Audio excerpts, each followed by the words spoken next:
Olá, pessoal. Bem-vindo ao diário de uma jornalista marcial na esteira, exausta, se preparando para ir para a saga do hospital, que agora não é mais no apartamento, é na UTI de novo. Como eu disse para vocês, eu vim para a esteira para me fortalecer. Agora realmente fortalecer meu organismo, porque é uma situação muito mais preocupante. Novamente na UTI. Eu não sei nem o que falar. É aquilo que eu disse mesmo. Você, quando está no hospital, tudo pode piorar, tá? Por isso que eu não vejo a hora de sair do hospital. Tudo pode piorar, né? Inclusive você morrer no hospital, é isso. Cada vez assim fica muito mais claro para mim que estar no hospital é o mais próximo de você morrer, tá? Não é você se salvar, é você morrer. Bom, nesses 3 dias aconteceu tudo que não poderia acontecer. Tudo que não poderia acontecer e tudo que eu temia aconteceu. Você realmente acaba criando uma força, mas é muito difícil. Então eu vim pra esteira para fortalecer meu organismo, para enfrentar o que eu tô tendo que enfrentar. Tudo o que eu temia aconteceu. Tudo o que eu sempre protegi, meu ente querido, que não acontecesse, aconteceu. Mas ele tá lutando. Não sei nem o que dizer pra vocês. Não sei nem o que dizer pra vocês. Assim, nessas horas a gente tem que se apegar à fé. Porque, sinceramente, eu não confio em médicos. E, novamente, não confio em médicos e nem nos hospitais. A doença está nos hospitais, né? As bactérias, os vírus, a doença está nos hospitais. E o que eu vi é o seguinte: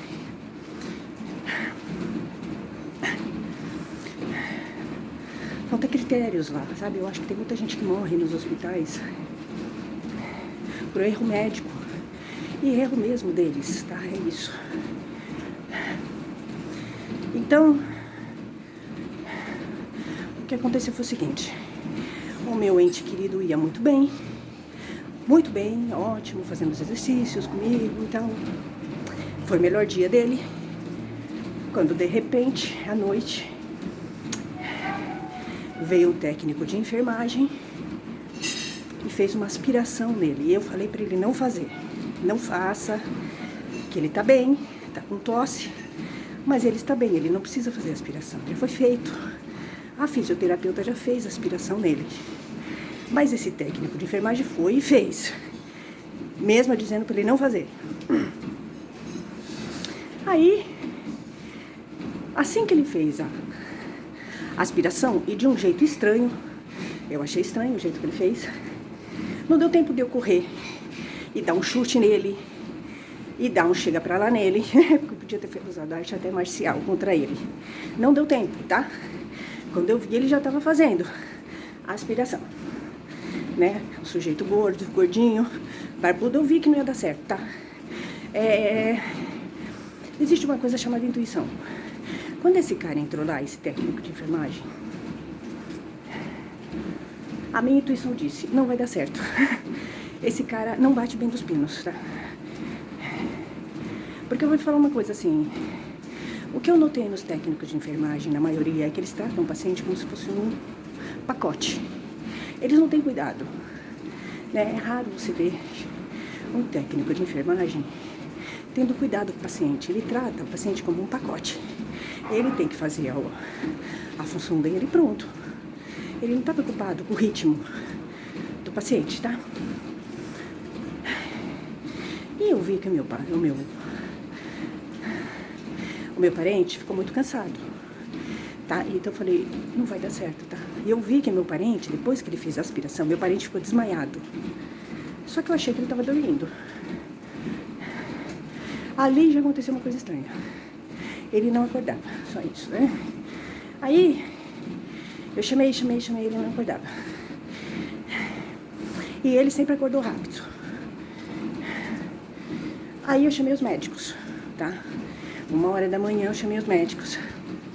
Porque tinha alguma coisa errada com ele, tá? Ele não acordava. Porque ele tava bem, tava muito bem. Foi só ele fazer aquela aspiração que ele ficou assim, estranho, sem responder. Respirando muito forte. Conclusão. O meu parente não respirou, não respondia. Ele respirava forte, ele não respondia. Teve que levar ele para UTI de novo. Eu desesperada, isso 1h da manhã, de domingo para segunda, tá? Imagina o meu desespero, tá? Eu sozinha com ele, e ele desse jeito, indo pra UTI. A UTI, vou falar pra vocês, a UTI é o terror, tá? Quando alguém vai levar meu parente pra UTI, eu fico desesperada, tá? A UTI é o terror pra mim, tá? É o terror, tá? É só isso. Eu falei, não é possível. Tem que ser no hospital, né? É tudo de ruim acontece no hospital, assim, entendeu? É uma coisa terrível no hospital, tá? Eu acho que, assim, o hospital pra mim se tornou um sinônimo de ruim. Não de bom, não de salvação, tá? É mais ou menos isso pra mim, o hospital. Às vezes é melhor deixar a pessoa em casa, tá? Ela cura em casa melhor do que no hospital, tá? É isso, mais ou menos isso. A visão que eu tenho de hospital é a pior possível. Conclusão. 1h da manhã, eu estou na porta da UTI esperando pra saber o que aconteceu com meu parente querido e amado. Sai um médico de lá, da UTI, um barbudo, falando tudo enrolado. Não sei se ele é colombiano, araguaio, paraguaio, sei lá o que ele é, peruano. Ele vira e fala pra mim o seguinte, que o meu parente está num estado muito grave, tá? Tipo, muito grave, tá? Que ele está com insuficiência respiratória, mais ou menos isso que falou pra mim, tá? Assim, imagina, eu, 1h da manhã, ouvindo tudo isso, sendo que o meu parente estava ótimo, bem, de repente fizeram uma aspiração nele e ele ficou mal. Isso, tá? É mais ou menos isso. Pra mim, foi erro humano, né? Porque se uma pessoa tá bem, os exames estão todos bons, né? E de repente ele fica mal, foi erro humano. Depois de alguma coisa, que foi erro humano, só isso, né? No hospital. Então, é suficiente para entender que realmente muita gente morre no hospital por erro humano, tá? É isso, simplesmente isso. Aí, imagina o que eu senti, tá? Sozinha, ouvindo isso. O seu parente tá muito mal, ele corre risco de vida. Nós vamos ter que entubá-lo, imagina, você ouvir. Eu sempre tive pavor de ter que entubar alguém da minha família. Imagina você ter que ouvir isso. Foi assim, foi uma coisa chocante. Você tem que ouvir que vai ter que entubar o seu parente. Foi uma coisa assim. Eu não sei nem explicar pra vocês o que foi ouvir isso, tá? Eu não sei o que foi. Eu sempre tive pavor de entubar alguém. Pavor. Pôr um tubo dentro de uma pessoa é um pavor, uma coisa horrível. E eu vi isso. Ele falou pra mim isso. Eu falei, o que eu posso fazer? Tem alguma alternativa? Se não entubar, ele vai acontecer o quê? Se não entubar, ele vai morrer. Então eu vou fazer o quê? Eu tenho alternativa? Então entuba, o que eu posso fazer? Eu quero que ele viva. Eu não quero que entube. Mas se ele vai viver com tubo, se ele tem que entubar, entuba. Eu não sei se foi a alternativa melhor. Eu não sei. Porque assim, quando o médico fala esse negócio desse, eu acho que poderia ter outras alternativas. Mas quando você tá 1h da manhã com o seu parente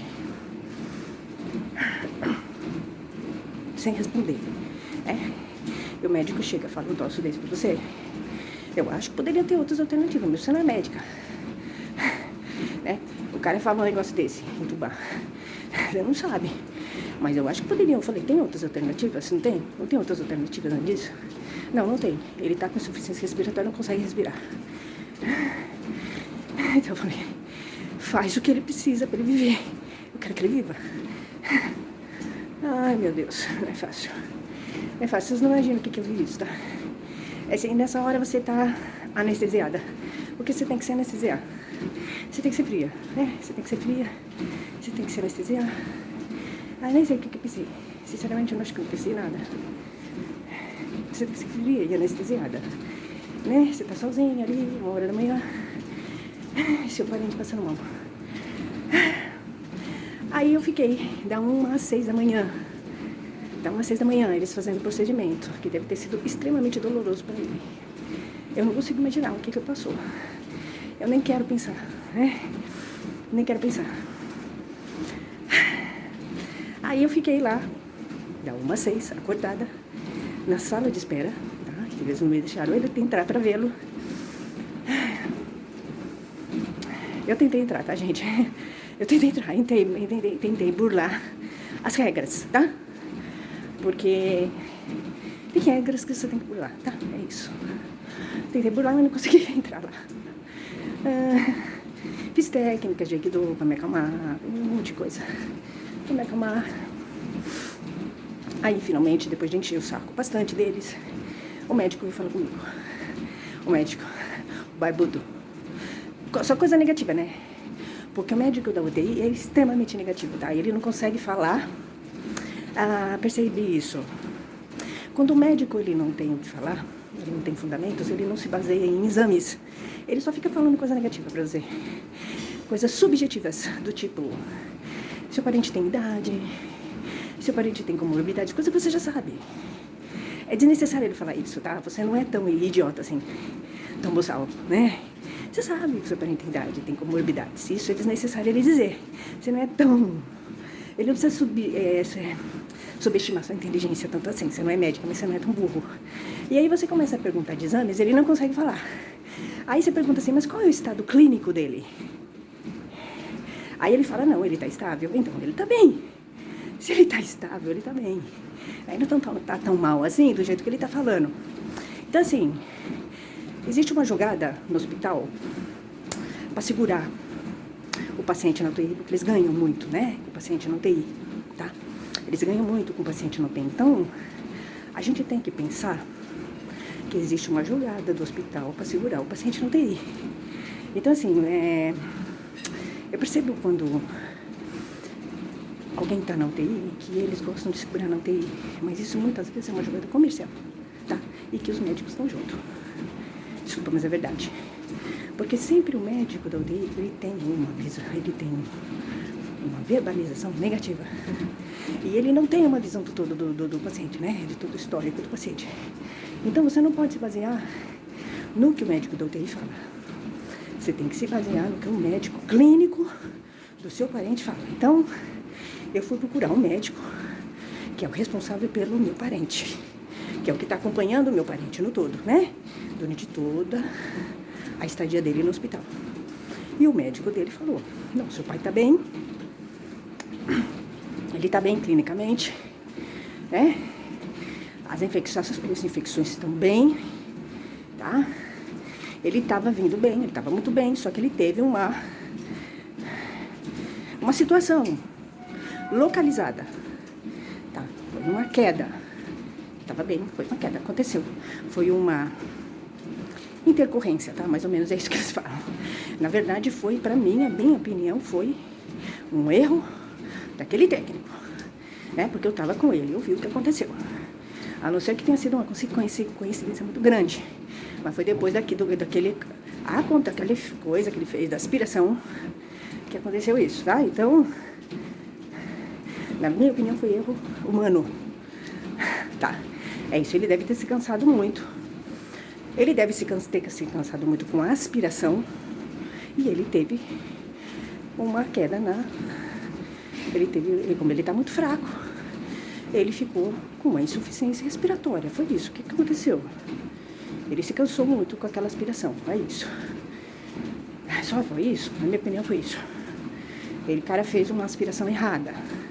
Usou um método errado. Foi isso. Foi um erro humano que causou tudo isso e ele tá entubado. Resumo da ópera. Eu não sei explicar pra vocês o que é. Você vê o seu parente entubado. Eu entrei pra ver. Quando eu vi meu parente entubado, Foi a coisa mais horrível que eu vi na minha vida. Eu não sabia que era assim. É pré-histórico. Eu não sei como a medicina avançou tanto. E ela não conseguiu criar métodos modernos para jogar oxigênio dentro de uma pessoa. É um tubo. Eles colocam um tubo dentro de uma pessoa. A pessoa fica com a boca aberta. É uma coisa horrível. É assustador. É assustador, tá? Eu entrei lá para ver. É assustador. Você vê isso, você tem que ter uma frieza muito grande. Eu tive que ter uma frieza muito grande para entrar e ver a pessoa que é muito amada daquele jeito. Foi muito difícil. Mas eu fui. Aí sim, você tem que ser muito guerreira para fazer isso. Muito guerreira e não desmontar. Né? Porque a tua vontade é tirar aquilo dele. Né? Só que se você tirar, ele morre. Porque ele precisa, né? Ele não está respirando. Então, é um tubo jogando um ar dentro da pessoa. Tem um tubo dentro de uma pessoa. É terrível, é assustador. Eu nunca tinha visto aquilo. É uma coisa pré-histórica. Eu não sei como é que eles conseguiram fazer uma coisa tão pré-histórica, tá? Eu não sei se eles não sabem fazer. Eu não sei se eles são pré-históricos. Realmente eu não sei. Se é daquele jeito mesmo, a intubação. É uma coisa horrível, tá? É extremamente pré-histórica. Parece uma coisa da Idade da Pedra. A intubação parece uma coisa da Idade da Pedra. Eu não sei. Aí eu acho que a medicina não avançou. Não avançou. Porque aquilo parece uma coisa que foi feita na Idade da Pedra. Aquilo foi feito, tá? Assim, literalmente. Aquilo foi feito de madrugada. Eu fui vê-lo de manhã e ele estava sedado, claro, porque imagina você com tudo dentro do seu corpo, você tem que ser sedado. Imagina você acordar com tudo dentro do seu corpo. Eu não consigo imaginar. Só que ele está acordando já, né? Ontem eu fui à noite vê-lo, ele já está acordando. E eu perguntei, como é que vai ser ele acordar com isso? Elas estão lá, falaram que estão lá, junto com ele, acalmando ele. Eu falei, realmente, porque acordar com isso dentro do... Vai dar pânico. Vai dar pânico, né? Tem que ter alguém aqui.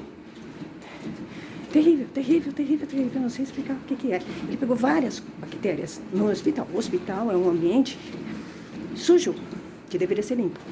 Eu questionei isso com os médicos. Falei, olha, se ele morrer, é por causa do hospital. Porque ele pegou bactérias aqui no hospital. Ele estava bem em casa. Se eu soubesse que o hospital seria letal para ele, eu teria deixado ele em casa. É o hospital que está matando ele. É isso. Falei isso para os médicos. Os médicos concordaram comigo, óbvio. Não tenho o que falar, né? Então, assim, o hospital se tornou um ambiente não grato para mim, tá? Médico, hospital, enfermeiro. É um ambiente nefasto pra mim, eu não gosto. Eu tenho uma impressão horrível, horrível. Espero que eu não pegue nada, porque eu entrei lá pra falar com ele, óbvio. Ele tá assim, com Covid, tá com bactéria, mas eu entrei pra falar com ele, claro. Não preciso deixar meu parente lá. Eu tenho que falar com ele. Tomara que eu não pegue nada, tanto que eu tô fazendo esteira, tomando vitamina, vou tomar vacina. Tomara que eu não pegue nada, mas eu tô arriscando, claro, minha vida. Eu posso pegar uma bactéria? Eu posso pegar. Mas eu tenho que fazer isso. Posso deixar ele sozinho. Eu falei com ele, né? Porque ele tá sedado, mas ele me ouve. Ele me ouviu. Eu falei com ele. E foi, assim, um momento muito emocionante pra mim, tá? À noite eu fui lá. Ele já tá acordando, mais ou menos, né? Ele tá meio sedado e meio acordando. Então eu falei com ele. Falei que eu tava lá, quem eu era. Segurei a mão dele um tempo, fiquei lá um bom tempo com ele. E eu falei, se você tá me ouvindo, aperta a minha mão e abre o olho. Ele abriu, ele apertou minha mão e ele abriu o olho. Ele me viu, falei. Foi um momento muito emocionante pra mim. Nesse momento foi muito emocionante, né? Você vê o teu parente acordando assim. Depois ele apagou. É muito difícil, muito difícil. Tem sido momentos muito difíceis pra mim. Tem me feito ver muita coisa, pensar muita coisa. Eu cheguei a fazer alguns movimentos de Aikido lá dentro do quarto da UTI com ele, pra ver se me acalmava. Aquelas esquivas do Aikido, comecei a fazer lá dentro, pra tentar me acalmar um pouco, ver se conseguia ter um pouco de força pra aguentar aquilo ali, porque você vê seu parente com um tubo e assim, muito fraco. E ele tem que acordar, porque se ele não acordar, não sei, ele tem que acordar. A intubação não pode ficar muito tempo, ela é prejudicial. Ela é prejudicial. A intubação, quando fica muito tempo, vai começando a entrar bactérias na pessoa. A pessoa morre. Ela tem o tempo. Então, ele tem que acordar para ser desentubado. E isso depende dele. Então, eu tive que fazer algumas técnicas de Aikido para tentar melhorar, ficar bem, ficar serena. É muito difícil, muito difícil. Só quem passou por isso sabe o que é isso. Hoje eu tô fazendo esteira, tomei um monte de vitaminas. Fazia tempo que eu não vinha fazer esteira, eu perdi vontade de fazer esteira. Eu perdi vontade de comer doce. Você perde vontade, se adoece com a pessoa, né? Então, é muito difícil passar por isso. E você tá na mão de médicos e de hospitais que você vê que o perigo tá ali. E você não tem como tirar a pessoa dali. Ainda mais nessa situação. Não tem como tirar. Não tem. Nesse momento não tem como tirar. Não tem. Mas vai piorando, só vai piorando. Ele tá no hospital, só vai piorando. Ele entrou lá pra fazer uma coisa, mas foi só piorando. Ele foi pegando coisas ruins no hospital. Ruins. E você vai vendo que tem erros lá dos profissionais. Erros. E você não sabe se eles estão fazendo certo. Você não sabe. Isso é pior. Você entrega uma pessoa que você ama para pessoas que você não sabe se estão fazendo certo. Você não sabe se eles estão piorando a pessoa, se eles estão salvando, se eles estão realmente, se eles estão matando a pessoa. Esse é o problema. É difícil, gente, difícil, muito difícil. Muito difícil. A medicina nesse país está muito pior do que antes. É assim, eu não sei. A decadência da medicina nesse país é podre quando você está dentro da medicina. Quando você está precisando da medicina, você entende como está ruim, muito ruim. Isso quando você tem acesso à medicina, mais ou menos. Quem não tem, morre. Sabe, a formação dos profissionais é muito ruim. Muito ruim. Os hospitais, a estrutura. Você vai conversar com o médico, ele não te fala as coisas com base em exames. Ele vai falando coisas subjetivas do teu parente. Você já sabe que ele tem idade e comorbidade, que ele é fraco. Você não quer saber disso, você quer saber de exames. Eles não falam dos exames porque eles não têm informação. Eles não têm bagagem. Então, por isso que eles saem pela tangente. Então, eles ficam dando voltas e falando bobagens. E você já sabe. E eles não vão às vias de fato objetiva para falar de fato do estado dele. Porque eles não têm bagagem. Então, falta aos médicos e aos profissionais de saúde formação, bagagem. E isso é o mais perigoso. Você está botando o seu parente e a sua vida na mão de profissionais que não têm bagagem, não tem formação. Não tem formação. Aí você vai ver um auxiliar de enfermagem fazendo uma besteira, erro humano, que muitas vezes manda o teu parente com intubação e para morte. É isso. É muito grave, muito grave. Bom, é isso, gente. Eu tô cansada, tá? Eu tô 33 minutos. Até, gente. Que Deus me proteja, tá? Eu sou agnóstica, mas sinceramente, que Deus me proteja, tá? É isso. Só Deus pra proteger. É verdade. Agora eu tô vendo. Só Deus pra proteger. Tá? Até, gente. Tchau, tchau.